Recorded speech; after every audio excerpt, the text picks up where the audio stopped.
So in the meanwhile, I can just tell you that for the people on Zoom, you can find the slides and the lecture one with all the code on the GitHub repository you have in the welcome email, I guess, okay?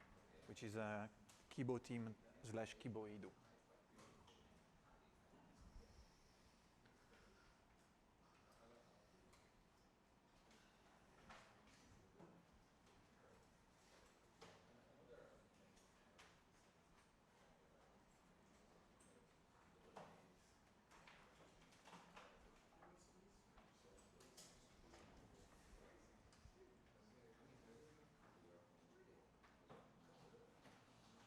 Ok, fantastico.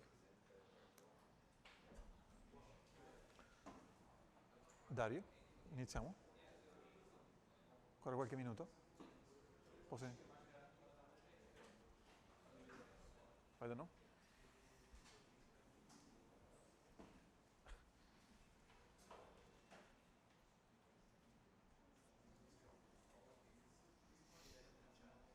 Okay, so can you hear me? Everyone? Okay, fantastic. So welcome back. Today will be the first one. What we are going to do now is to introduce some tool or some specific concept that will be useful then when we will implement some more interesting algorithm among the most famous algorithms of quantum computing. In particular, we are going to speak about ancillary qubits or ancillas. Okay, so this is our mascot, and you will understand why he's playing with a boomerang in a while, but yes. Okay, so let me start with this diagram here.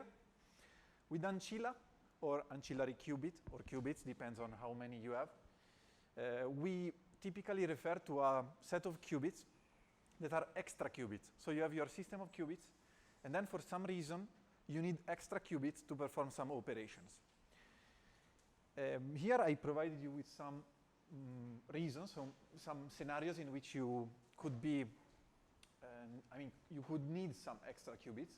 For example, in the case in which you have your system of qubits, and then you would implement some more complex operation. Let me give you an example. You want to use all the qubits of your system as control to perform some operation on some other qubit, okay? In this case, you will need extra qubits to use as target, and typically we refer to them as ancillas. Again, another very useful application of the ancillary qubits is the case in which you want to explore or in some way access the information of your system without losing the quantum properties of the system. So what happens in that case is that you can take into account extra qubits, ancillas. You entangle these qubits with the system using some control operations or whatever you want. And so at that stage, the state of the ancilla is carrying some information about the system. And you can perform measurements on the ancilla, extracting information about the system without the collapse of the wave function. This is quite interesting and opens the road to what we call also non-demolition measurements, in which you can access information about the system, of course not the whole information, but some information without losing the quantum properties of the system. And a final point I want to mention here is the quantum error correction. We are not going to talk about error correction in this mini course because it's a huge field, but in general it's important to know about its existence. Quantum error correction is a collection of algorithms and routines that typically are used to correct the errors that are due to the noise of the actual device we have. So you have devices in our laboratories, they are noisy, and so typically what we want to do is to try to extract the clean information, so free of errors. One way to do this is the quantum error correction, and we can say that in a very naive way, quantum error correction, some of the routines, can be seen like you have your system of qubits, and then you surround the system of qubits, or in some way you perform some algorithms using extra qubits, whose task is to defend or to preserve the quantum state of the inner system, okay? So these are just examples to show you that ancillary qubits seems to be maybe a strange tool, but in practice they are very useful in quantum computing. And one practical application of the usage of quantum of the ancillas is what we call the phase kickback. That will be used in particular in the Grover algorithm we will introduce in the second part of the lecture. The phase kickback is a simple algorithm in which let me take into account just a couple of qubits. Okay? One qubit, I will call it X, which is the system qubit, and then one ancilla Y. The idea is to prepare the state in some specific way. This is important. We will see why. And for example, let me now take the system qubit and to prepare it into the superposed state plus, the plus ket.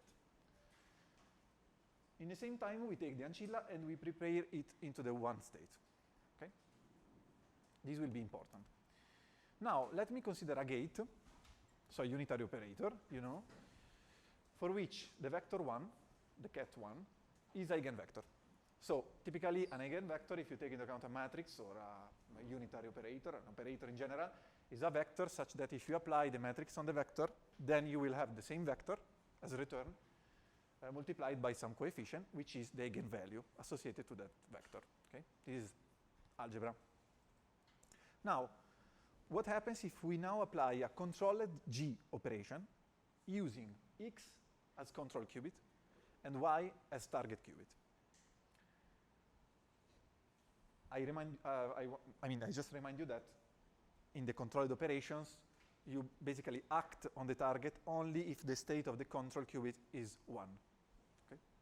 So what happens is that you expect, in principle, to apply some modifications to the state of the target, because you apply a controlled operation on the target. In this particular setup, this is not exactly true, in the sense that, okay, let's take into account the controlled G operation, which is acting on this state, which is the product of the plus and the 1. And it means that we are applying the controlled G operation to the state 0, 1 plus 1, 1. Okay? This is the same notation.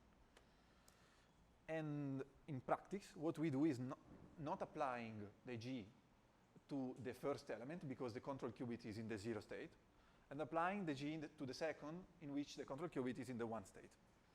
If we do this, then the action will be the following. So we'll be multiplying the second part of the state for the eigenvalue, with the eigenvalue, right? But then you can rewrite the state again, isolating again the second part of the state. And what happens is that if you look at the final state, you will have a quantum state in which the ancilla is in the same state of before, but the system changes its state. So the amplitude of the system changes. And this is strange because in principle you were applying a modification to the ancilla. In this sense, we define, this is called the phase kickback, in the sense that, okay, I try to apply something to the ancilla, but the ancilla will reflect the modification to the system. And this will be very important because in the algorithm we are going to see, the Grover algorithm, we will apply this kind of modification to the ancilla, and you will see the effect of this operation will be reflected on the system in some very useful way. And then if you want to detect this, you will need to apply another time the Hadamard gate to remove the superposition, and you will see the modification in the state of the system qubit. Again, I want to underline the fact that it's important in this kind of scenario that the ancilla is prepared in an eigenvector of the gate you want to apply. Now, let me introduce some very important, I would say, topic in quantum computing, which is the one of the oracles. Because typically, when we implement quantum algorithms, we use, at least in the, when you approach the quantum computing, this kind of approach for which you have this oracle, this operator, you apply to the system the oracle, and then the oracle will produce some modifications of the state, which is exactly what you wanted to do. This is quite mysterious, if you want.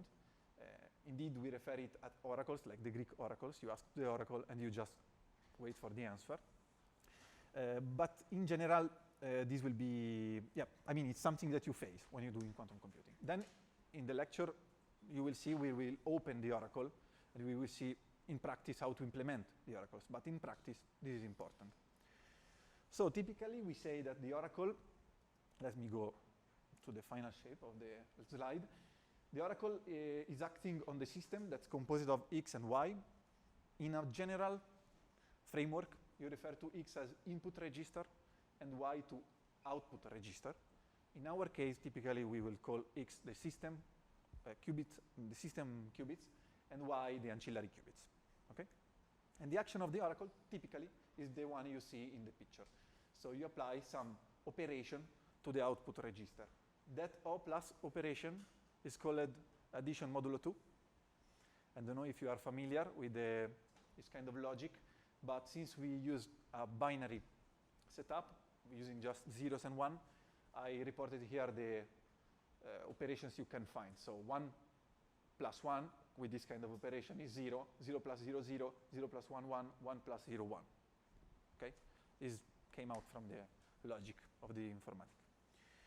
And we can also rewrite the action of the oracle, like you see in the last line. Okay, so you apply the oracle to the system and the ancilla, and then what you get is the system unchanged, and the input register unchanged, and the output register with addition modulo 2, the function which is encoded into the oracle. So here we are saying that this oracle is in some way applying some kind of function or some policy, okay, which is in general a function defined between the input register, typically, which is a bit string, zeros and ones, which are the zeros and ones of the qubits, and the output is in 0, 1, okay? Again, stop me for any question. So, in this setup, let me introduce you a remarkable case of the phase kickback, which we can call it the phase flip, in which you take as G the Z gate. So we saw before the action of the controlled G operation is to apply modification to the second part of the state here by multiplying for the eigenvalue. In this case, if we take into account the Z gate, the eigenvalue is -1. So what you get is the same. We apply the Z to the second part of the state, and these, if applied to the 1, return -1. Okay? So what you get is a flip of the component of the input register, the system state, when the value is 1. In a slightly different setup, and this is exactly the one we are going to implement in Grover, typically you prepare not the 1 but the minus ket. And what happens is that if you apply your oracle to the system, which is composed of your qubits of the system, the X, times the ancilla prepared into the minus, then what you get is flip in the case in which the system qubit is 1, or in a more general framework in which you have more than 1 qubit, in the case in which the state of the system qubits is 1, 1, 1, 1, 1, which is the multi-controlled operation. The multi-controlled operation is a controlled operation extended to multi-qubits, in which you apply something to the target only if the state of each qubit of the system is 1.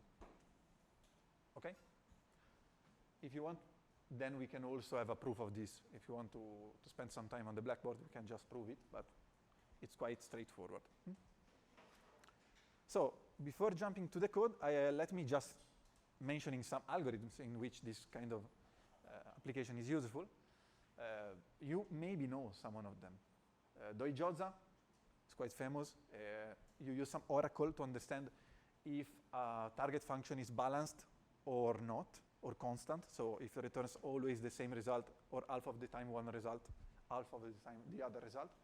Grover is the one we are going to implement in the second part of the lecture. It's a search algorithm. So we are going to search for a specific solution to a problem in a number of algorithmic iterations, which is quadratic, with a quadratic speed up with respect to the most powerful classical algorithm. So we will have a quantum advantage. And then we have Shor, which is very famous for the factorization of the numbers. And then HHL is another very famous algorithm, which is used to solve a system of linear equations with polynomial speed up. Exponential speed up. which is very important. Also if you do machine learning, for example. Okay, so with this, I think we are done, and we can implement the phase kickback. So let me just share another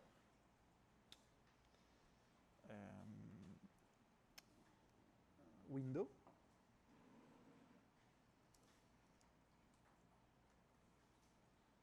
Okay. Okay. So, are you okay with the code? Everything is set up. Can you follow me?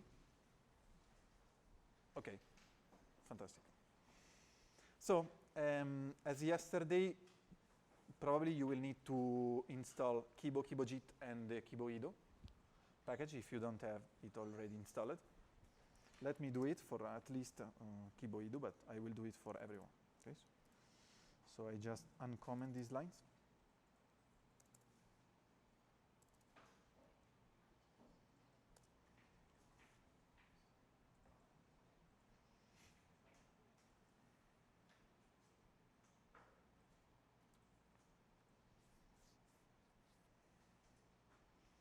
It will take some time, as usual.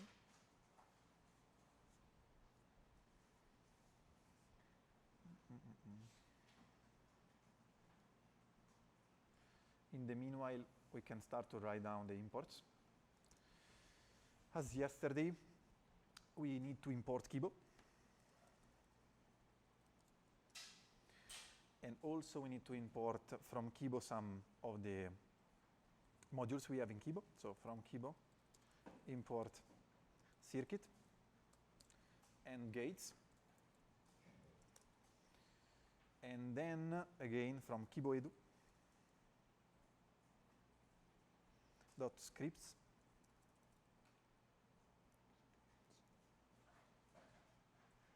dot plot scripts. Okay, this is installing everything. Import, and now we are going to use plot probabilities from state.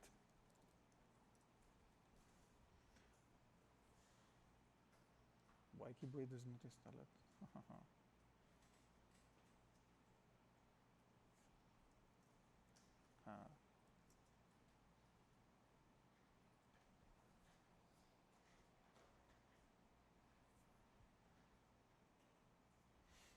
Just in case, let me open also call.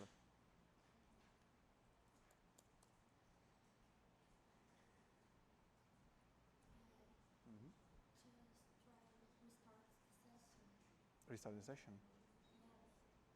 Oh, right, it's supposed to work. Let me try again. In the meanwhile, I will do the same here.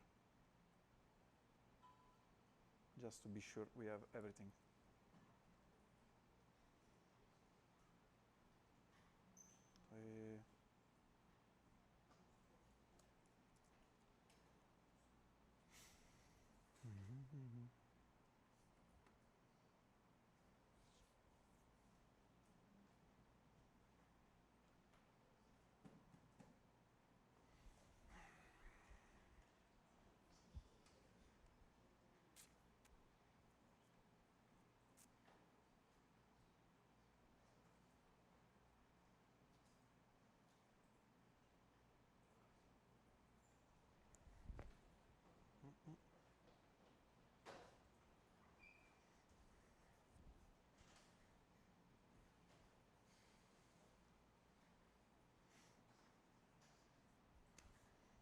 Kibo. Let me try here. No, it doesn't want to work here.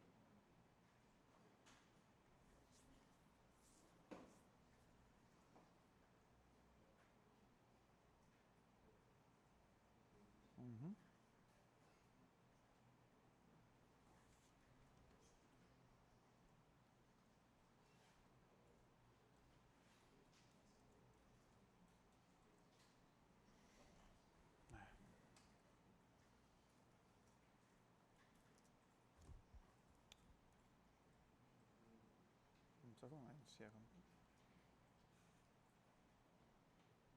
let me restart this.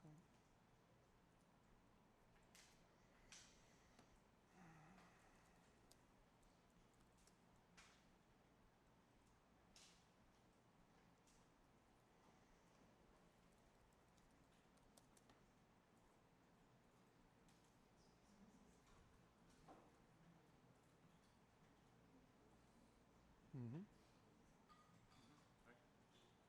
Oh no, this is the one.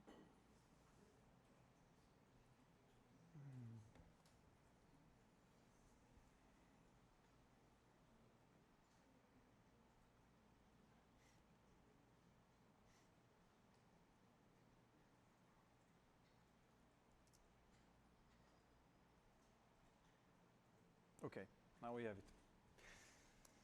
Okay, are you done also with the imports and everything? Fantastic. This time I was the last one. Okay, so let me start by setting the backend again, like yesterday. We are not going to use more than a couple of qubits, so we can also use the NumPy backend in this case. Kibojit, which is the one we introduced yesterday, is suggested if you are running with more than 20, 25 qubits in general. And then what we can do is to define a circuit in which we prepare the state as we were mentioning before. Let me just prepare the ancilla into the one state, and then we just want to check if we need to find some gate which has 1 as eigenvector, because this was the requirement of the phase kickback, okay? So let me set up the circuit. C equal to circuit 2, and then we can add a gate to the second qubit, the ancilla, and then we can print the state. So again, we execute it, and as we see, we have the system qubit is still in the 0, and the ancilla is prepared into the 1.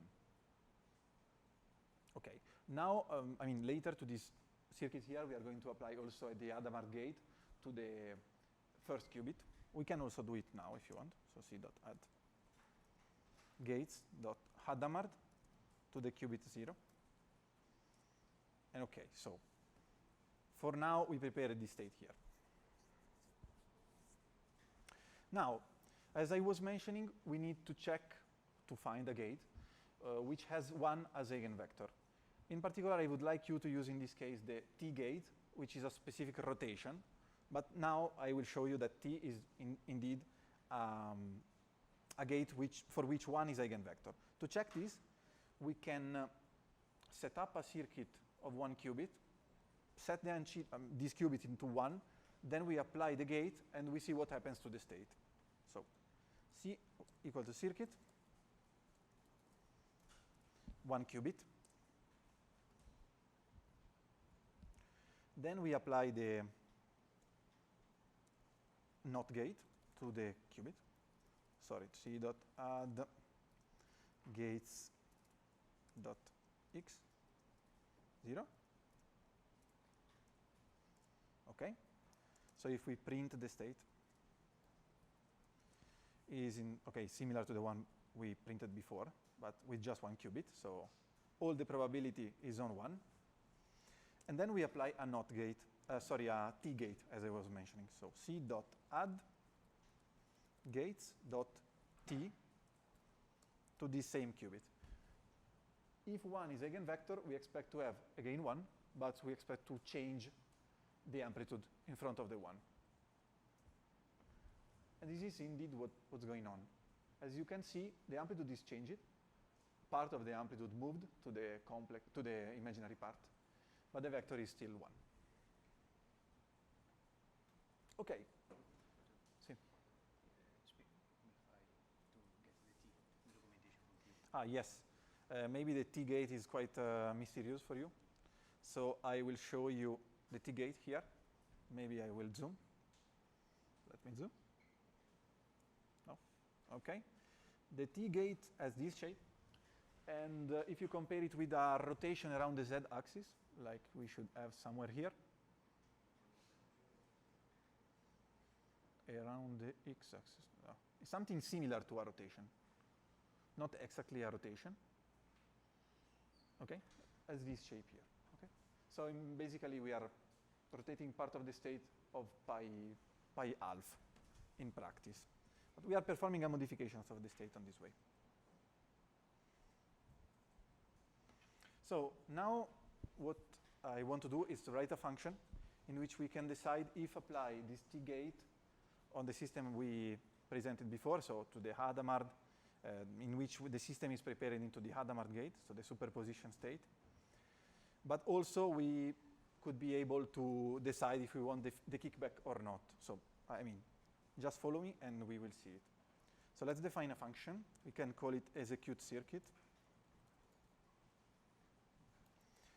And we set an argument which is kickback, by default equal to true, okay? And this function will execute the circuit with or without the phase kickback, okay? So, we initialize the same circuit of before, C equal to circuit. We need 2 qubits. The first qubit will be prepared in the superposition, so gates dot H 0, while the ancilla has to be prepared into the 1 state.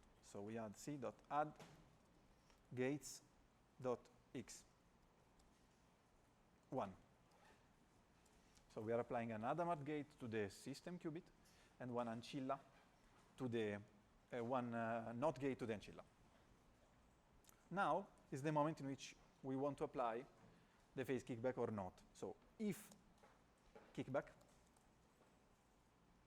it means if kickback is equal to true, then we also add to the circuit gates.t applied to the ancilla, okay, and controlled by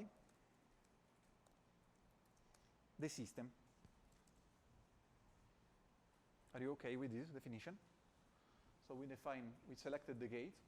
We know that T is a gate which is okay with our setup because 1 is eigenvector of T. And now we say, okay, let's apply a T to the ancilla, controlled by the system. Finally, as I was mentioning before in the theoretical part of the lecture, we need again one Hadamard to see the effect on the phase of the system. So we add an Hadamard gate to the qubit 0.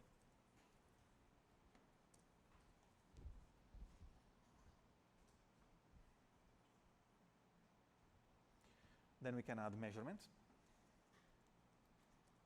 So gates dot M of range 2.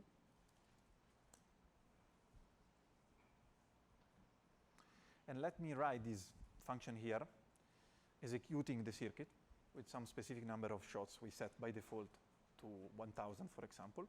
So outcome equal to C, executed with n shots equal to 1000. And we return the outcome. So in this function, again, we are building the circuit. We decide if we want the kickback or not. We execute the circuit with a certain number of shots, and we return the result.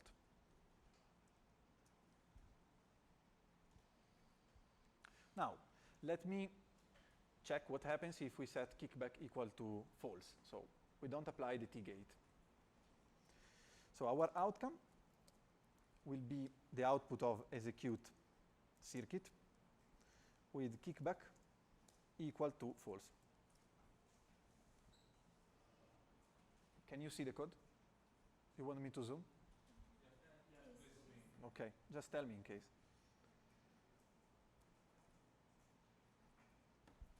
like this. Can you see it? Okay, thanks. Okay. Then, let me print the state, which is outcome, indeed. And finally, let me also plot the probabilities. And we use the function we imported before, so plot probabilities from state. You need to provide this function with outcome.state, okay? Because of how we implemented it.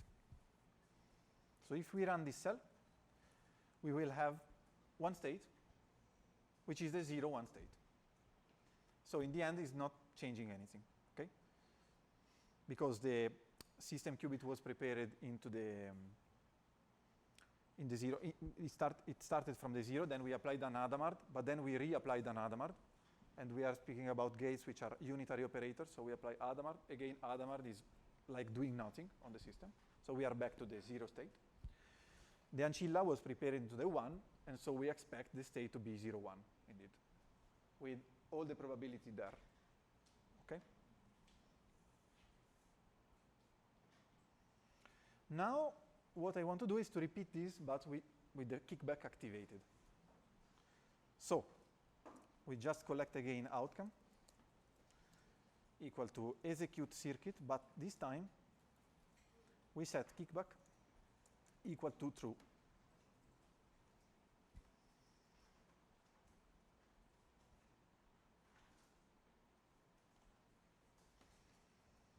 And again, we can print the state.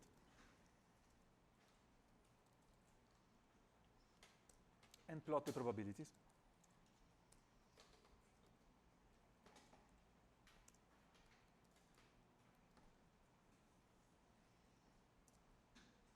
And already from the state, you can see that something is changed here. So we still have the 0, 1 component, but now also another component is coming out. The one in which the system qubit, not the ancilla, is moving to the 1 state. Like we saw before in the lecture, part of the amplitude of the system is moved to 0 to 1. Is modified. And you can see it from here. Okay? Part of the probability that was 100% on the 0, 1 state now has been moved to the 1, 1. You can detect this by applying the second Hadamard, as I was mentioning before. Okay?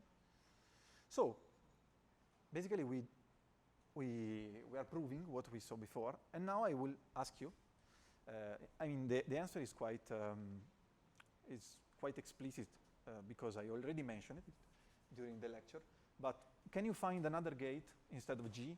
In this case, G is equal to T, so we have this control T operation. So can you find another T which is able to move more information from the 0 to the 1? So increase the height of the 1, 1 column and decrease the 1 of the 0, 1.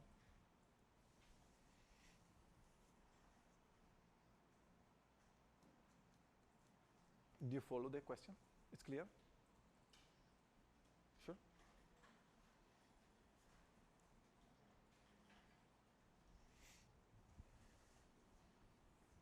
Don't be shy if you know the answer in general.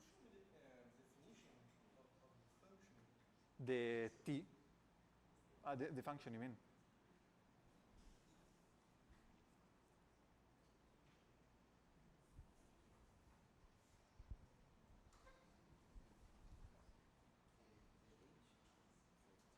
Sorry? Yes, for example, the Z gate is what we could need in that case. Yeah. In that case, the eigenvalue is -1, which is higher than the eigenvalue we have here. And so, yes, you will see. I mean, we can check if it's not failing. Okay, I just replaced the T gate with the Z. Okay? And now I run again the same experiment. The first plot is the same because, again, we are not applying the phase kickback. The second plot should be different. It's much different. In this case, we were able to move all the information from 0 to 1 because we flipped the phase.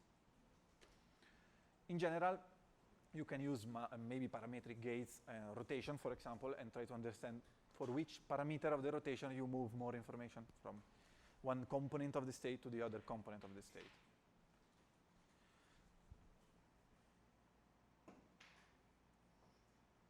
And this final part of the notebook, for this final part we need again to set the t here. Okay. And it was just to show you what happens if we reapply the phase kickback to a state on which I already applied the phase kickback. Okay. So we need to execute, we need to define a function which is slightly different, in which we can regulate how many times we want to apply the phase kickback. So we can define it like, again, execute circuit. Kickback equal to false by default. But then we also add how many times we want to repeat the phase kickback. So n times, default 1. Then we will increase it. Again, this function will be repeat phase kickback n times. So we need the circuit of before, C equal to circuit with 2 qubits. We had the NOT gate to the ancilla. We prepare the ancilla. Gates.x to the qubit number 1, which is the second qubit. Okay. And then, since we need all the algorithm, we need H, the gate, and then H again, we will repeat this structure. So for, let me say, for E in range n times, we add the Hadamard to the system qubit.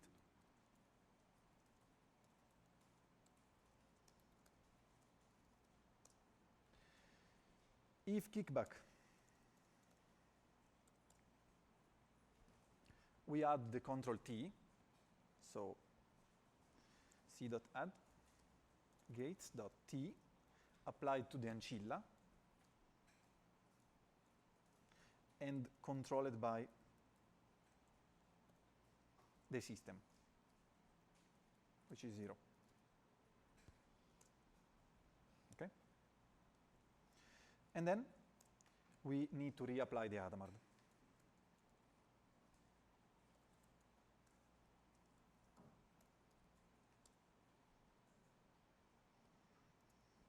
Okay, now the circuit should be built. We can add the measurements. C.add gates.m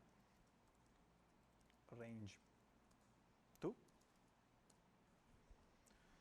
We execute the circuit. So outcome equal to C with n shots equal to 1000, for example. And then we return the outcome. Is basically the same function of before. Let's zoom in. But in this case, we are repeating the phase kickback. I mean, as many times we desire. I wanted to show you this in the sense that you will see, if you repeat the experiment, you will move the state from the 0, 1 to the 1, 1 step by step in an iterative way. So now we can say outcome. We execute the circuit and we collect the result.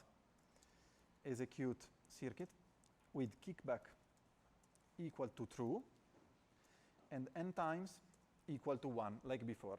So this should return the same result of before. We can print the state, so outcome. And again, we can plot the probabilities. And we need to pass the outcome dot state. We execute it, and we have indeed the same situation of before. Now the game is just to repeat the phase kickback more times. We can also maybe print the circuit if you like. I mean, let's try to execute the cell. As you can see, we are moving slowly the information from 0, 1 to 1, 1. If you repeat again, because these are kind of rotations of the state, you will increase again the amplitude of 1, 1. If you repeat 4 times, you will do a complete rotation, complete phase flip, and it will be equivalent to apply the Z gate. Okay? If I do more, like 5, we are slowly coming back to the original state. You can repeat it how many times you want, change the angles if you like. I mean, 6, and again we are coming back. Okay? And yes, this is basically everything I wanted to show you about the phase kickback. As you will see from the next lecture from Stefano, the remarkable case we will use will be this one, the phase flip, in which we are going to use the kickback trick to flip some part of the system state.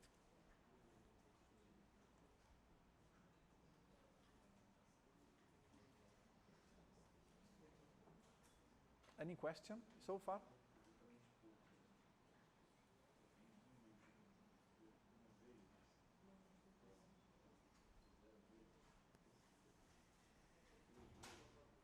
Okay.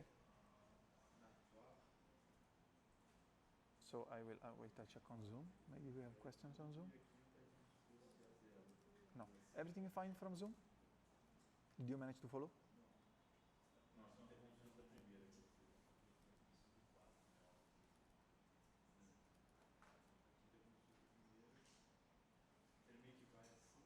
Okay.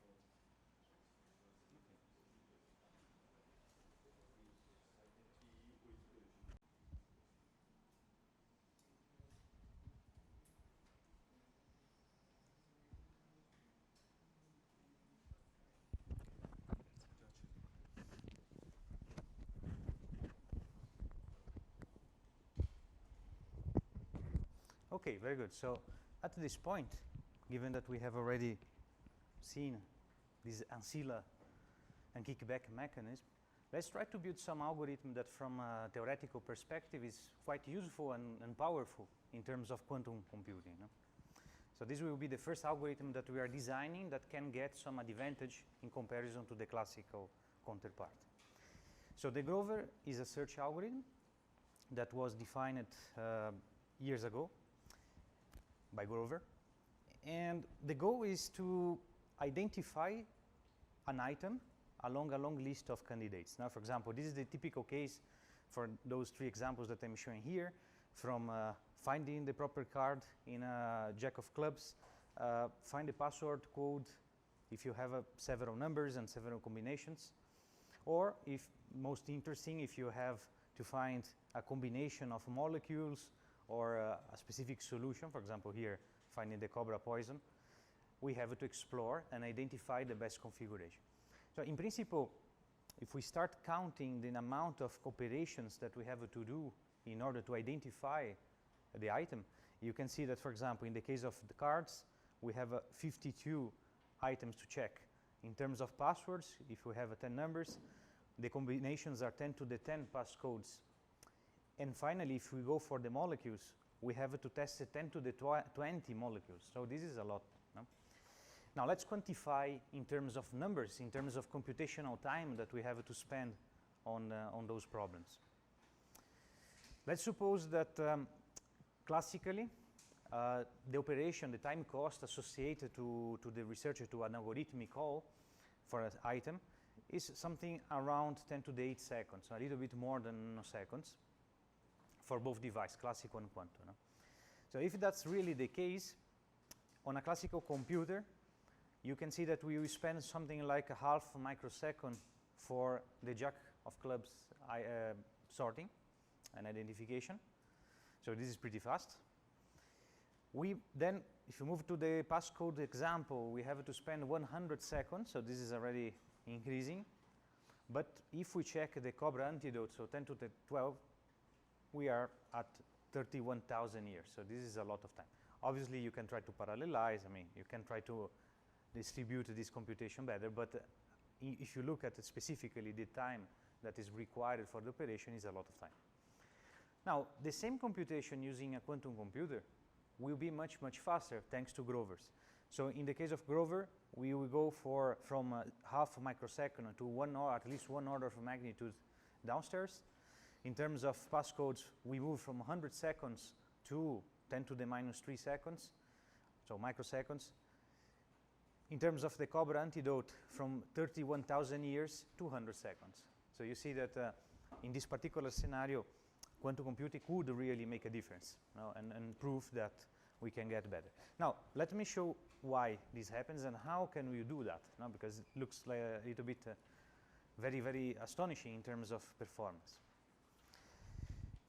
So, before I move on, just one thing that you should keep in mind is that if you have an algorithm, as I said here, the Grover algorithm solves the research problem, and it is proportional to the square root of the number of items. So this is the most important result from the Grover's algorithm. So instead of just growing in a linear way, we have the square root. So this will make the research extremely efficient.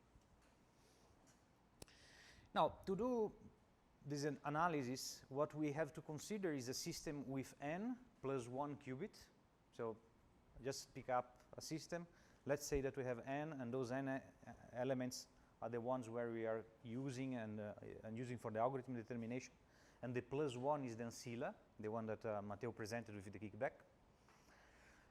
If we can represent with m the total number of items, then we can identify this m to 2 to the n components.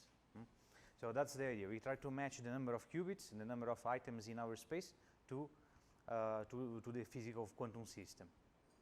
So we're building a quantum state. Now let's suppose that the solution of our research is a state omega, so this ket omega. What we have to do is presented here by these 5 points. So the first point, we prepare the system based on these n qubits into the maximally superposed state. So we apply the Hadamard, as Matteo was showing before. So you build a maximally superposed state. Then we put this superposition with the ancilla prepared at the minus ket state. And then, that's the point, we have to go ahead and apply the Grover operator. So the Grover operator is mostly based on 2 unitaries, the UF that Matteo presented before, and another term, an US, which will amplify the result. So the goal is really to build superposition for the first half of the system, the n half of the system, and then use the ancilla prepared at the x state and then projected to the h, at the Hadamard state operator. So we do that, and the goal is to try to implement some sort of interactive algorithm, as you saw before, where we amplify and extract the best state that is close enough to our target, the omega. So that's the idea. So what we have to do now is to understand exactly what these 2 unitaries, the UF and the US, are doing now, and how can we improve the system to make sure that we can determine the omega state. So let's do that from a more mathematical point of view. Let's suppose that we have our items written down in this list, composed by 2 to the n objects. It's obviously an ordered set of items. The total amount of items is m, so we can translate 2 to the n as m. We can represent this set of objects as states. So we have our psi with different components, and we can identify them to the different elements in our list. So this is the first step. Then what we do is that we prepare our system into the superposition for the n qubits and the ancilla. So we have the x state for the n half of the system plus the ancilla at the y state. So this is exactly what we did for the kickback. I'm just following what Matteo presented, but the only difference so far is that now I'm encoding the items directly into the state. In these frameworks, the target solution will be omega, so it's a projection in our state, is an item, and we would like to do something in order to enhance and to translate this research into the distribution of amplitudes that I can measure. So let's be very pragmatic, you know. What I'm trying to do is the following. I have my initial system at the ground state, and is composed by the 0 ket for the n qubits in product to the ancilla at the 0 state. So both parts of the system are at the ground. Now what I do is that I create a maximally superposition for the first half. So I apply the Hadamard product over all qubits. And on the right side, for the ancilla, I first apply the X Pauli gate and then the Hadamard. So if you do that operation just mathematically, what you get is that the first element will become this maximally superposition. So 1 over m items, the sum over all items in the list. This quantity here, we usually note with the ket S, so the superposition. While the second half, the second qubit, the ancilla, will be first flipped from 0 to 1 thanks to the X Pauli gate, and then we put it in a superposition with the minus sign, so we create a minus ket. So at the end of the day, the first step of Grover is to create this combination. Maximally superposition for the first n qubits, and the ancilla at the minus ket. So this represents, here on the right side in this plot, you can see the amplitudes associated to the first part of the system, to the n qubits, using 3 qubits in this particular case. So you can see that in general, we get exactly the same probabilities, the same amplitude, absolute value, over and over. Yeah, thanks for all different combinations, for all these the different states. Now, let's suppose that omega, our desired item, is the state 001. Now the goal is to find the procedure using the UF and US operators that can enhance the amplitude for this particular combination. So how can we do that? Well, it's quite simple. We first define the function f that is based on the states of each qubit in the first half of the system for the n qubits, 0, 1, that is mapped into 0, 1. In particular, this function fx will be 1 if the state is the desired state omega, and 0 otherwise. So what I'm just saying is that it's a filtering algorithm, or even if you know machine learning, there are reinforcement learning algorithms with a policy operation. So we are building a policy which tells us what to do when my state is exactly what I'm looking for. Otherwise, I switch off with the 0 coefficient, the transformation. Then what we typically do here is that we apply this UF operator to our previous state, so the x and the minus plus state. This generates the minus 1 to the power of fx, as we saw before. And in fact, if you take this quantity, replace x with our desired item, the omega, what will happen is very simple, because UF applied to omega is equivalent to minus 1. So we have the minus 1 times omega and the minus ket due to the operation behavior of the fx with the minus 1. So here we are doing exactly what Matteo presented in the first half an hour. We are trying to use the phase kickback to change the sign of our amplitude, and therefore what you get is the plot that you see here on the right. So instead of getting all the amplitudes equally distributed and positive, now I'm able to flip the amplitude of my target state downstairs. So I can really identify this object inside the amplitudes. No. Go ahead. In the previous slide there is a typo. It was 1 over the square root of m, not m. Yes. My mistake. Okay, is that clear so far? Right, so we create, just recapping, summarizing. We create a system which is with maximum superposition and ancilla. The ancilla will behave like the kickback that we saw before through this approach here, where we have a UF. If we know and we are looking for a specific state, we are just flipping the amplitude down. Now, this obviously is not physical. If I try to measure this quantity, the probability will always be positive, so I cannot see it. So I have to now try to find a way to revert, to rotate back and to amplify the final state that I'm looking for. So I wanted to enhance the size of this amplitude and make it positive, no? So then I can really see it and measure. So to do that, the easiest approach is to introduce a diffusion operator, US, that in this case is defined by 2 times the scalar product between the superposition states minus the identity. And where, as you know, the superposition state is exactly what we wrote before when preparing the state. Typo number 2. Yeah, this is with n, not m. So this is exactly the first term that we saw in the previous slide. So if you do that, then the application of the UF followed by US will produce the inversion of the mean. And the numerical result, the numerical observation is that instead of getting now the negative amplitude, you see this kind of plot. So now the omega state that you are looking for is positive and enhanced. So you have the amplitude that is very, very high. No? So this is the mechanism that Grover uses. If you are able to identify and to create a proper iterative procedure, the size of the amplitude can grow even further, and you can reduce all the other state amplitudes. So you can, that's why we do what we call that the amplitude amplification. Now, before jumping into the code, and before we make the first stop and first break, there is also a way, a more graphical representation of Grover's algorithm.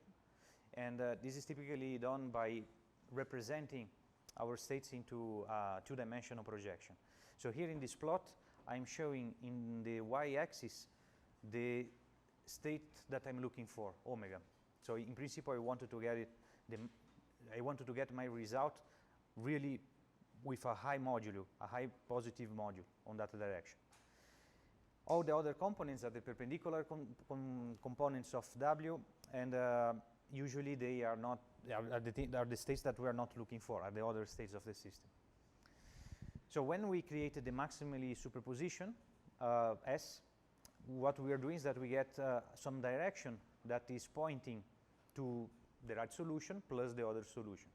So you have here this yellow arrow pointing to that to the direction. When we apply the UF operator, we are just flipping the direction of S to the equivalent to the symmetry with respect to the horizontal line. So instead of getting the yellow arrow, you get the red arrow, and if you compute the sinus of this angle, you see that the modulo is negative. So we are getting a negative amplitude for W, and this makes sense. It's exactly what we saw before, no? In the first diagram, in the first histogram, what we did is that we computed the amplitude for all states, including the W, and we saw a positive amplitude that was pointing to the W. Now we are just flipping and getting the same quantity, but with a minus sign. And now finally, if you do UF and then US, you amplify. And the amplification means shifting this red arrow to the purple arrow, which is much higher than the superposition state, and the sinus of the angle to the origin is positive, so the projection here in the y-axis is much larger than it was before, so we have an amplification of the amplitude of omega, so the thing I wanted to really see. Okay, so this is the typical example. Now look at the angles, because that's very, very interesting. The angle that you have here, obviously, is equal to the other by construction. And the angle that you get here is also, there is also a relationship. So usually we're talking about 2 times the angle between the S and the origin. Okay? So here, if you call this theta, I have a theta here, and 2 theta here. So the distance between the purple arrow from this direction to the origin is 3 times theta. Now, why am I doing that? I mean, here we have the angles, not that I just mentioned before. So why you're doing that? Because now the question is, why square root of m? No, why, or even better, not only why, but how many interactions do I have to implement in order to get a proper amplitude amplification? I mean, we do the diffusion operator and get a good result. So here you have this the explanation. supposing that we can find the solution, we can decompose the state X into two parts. So we have our superposition that has one item that is pointing to omega, which is the solution of our system, plus all the other states. So the normalizations, they are just telling us that for the specific item is 1 over square root of m, while the others, they have a much larger coefficient because there are many more states. No? So we start from this representation. Ideally, given that it's a quantum state, we can also translate this, this definition, this notation, into angles. So we can create our S cat as the sinus theta of omega plus cosinus theta of omega perpendicular. So that's why you see here these angles, and that's why we have the plot. So if this is our goal, if this is our way to represent S, we'd like to write the theta, so understand what is the theta angle. The theta is the arc sine of 1 over square root of m. We are just obviously inverting the sign. And if m is large, we can use the Taylor expansion, and we get that the angle is proportional to 1 over square root of m. Now, the action of us and uf on x will generate this rotation of 2 theta by construction. So if I wanted to determine what is the best set of interactions that I have to do with my Grover, I can define k as the number of interactions. The angle as a function of the interaction alpha is defined as 2k plus 1 times theta. For example, have a look at here. Now, if k is equal to 1, I have 2 plus 1, so I have 3 theta. And this is exactly what I'm plotting here. I started from S. I generated the UF negative, and then I flip it up, and I get here 3 theta, which is the distance between this theta plus 2 theta, the total angle. Now, if this is the quantity that I want to maximize inside the sinus, I know that the sinus of alpha is maximum if I use pi half, pi over 2. So now I can just solve the equation, try to extract k. K will be pi over 4 theta minus 1 half, which is, in our case, pi over 4 square root of m minus 1 half. So we have here the square root of m. So the number of interactions that are needed are proportional to the square root of m. Then obviously there are other considerations. So we are working with integers, so not continuous numbers here. So we usually select a specific angle. Now the pi over 4 times square root of m in order to create a more consistent setup, and then observe that the proper number of interactions is working. Remember that even if it's a square root of m, we have a periodic system. Now, as Matteo was showing before, if you do 1 interaction, 2 interactions, you have the phase kickback that is switching from one state to the other state. But if you exaggerate, if you do more, then it goes back. So this behavior is present also here. If you keep doing it, you see there are moments where the state that you're looking for is really well amplified, but then after that it will go down, and then you go up again. So it's very important that you manage to identify the best number of interactions, otherwise there is no guarantee that the result will be visible or simply visible. I mean, from a theoretical perspective, you can always see that your state is fluctuating and identify. But at some point, if you are planning to execute this algorithm on a quantum hardware in experiment, the experiment is very noisy, and therefore you must find the proper k in order to see the best you can in terms of amplitude. Okay? Right, so that's what I wanted to show you from a theoretical perspective. I don't know if you have questions about it. Is everything clear?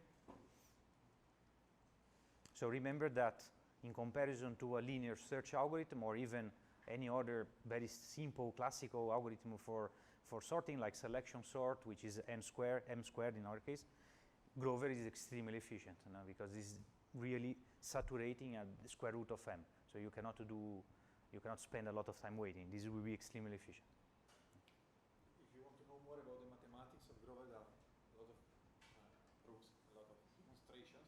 They are much more complex, I would say, of its narration, but if you are curious, you can check. I mean, we know a lot of books. If you want, we just give you some reference and you can have a look. But yes.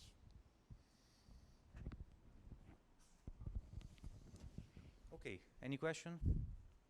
Okay, so the plan, what we will do now is that we can do the break, the 15-minute break, and then we go back to the tutorial, and we try to implement the Grover algorithm.